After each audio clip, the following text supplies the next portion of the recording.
At the hastily convened meeting of the Organization of Islamic Cooperation in Istanbul, members recognized the Palestinian state, with occupied East Jerusalem as its capital. There were strong condemnations too for both the US and Israel. The Palestinian President Mahmoud Abbas declared that Palestinians will no longer accept the US as a mediator in the Middle East peace process. In his strongest statement yet since Donald Trump's announcement, Abbas called the move a crime and urged the UN to take over the peace process.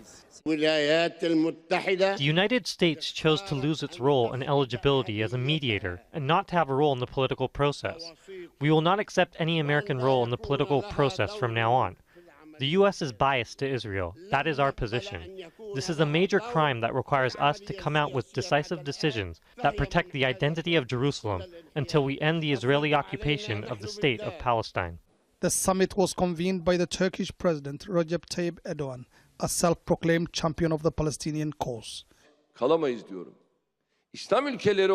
would like to call all nations around the globe to respect international law, to rise up and recognize Jerusalem as the occupied capital city of the state of Palestine.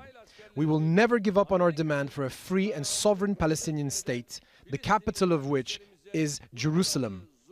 And as Islamic countries, we condemn the violence of Israeli soldiers vis-à-vis our Palestinian brothers and sisters protesting the latest decision of the United States. Erdogan's hopes of uniting Muslim leaders behind a tough final statement from the meeting was rewarded in the end. The Organization of Islamic Countries also adopted the Palestinian cause and status of Jerusalem as its core mission. Also at the meeting were King Abdullah of Jordan, the Lebanese President Michel Aoun, the Emir of Qatar Sheikh Tamim bin Hamad Al Thani, and the Iranian President Hassan Rouhani. They called on Muslim nations to unite to defend the rights of Palestinians.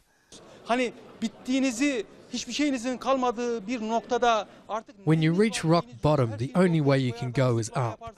Trump's declaration might be what the Palestinian cause needed to come back into the limelight. I see hope in the future. In a sign of cracks in the unity of the Muslim world, Saudi Arabia and Egypt were represented at a relatively junior level and took a backseat in the proceedings.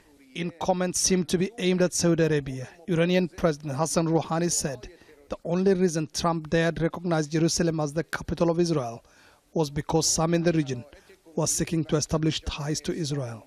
Donald Trump's announcement last week prompted a massive outpouring of anger in the Muslim world.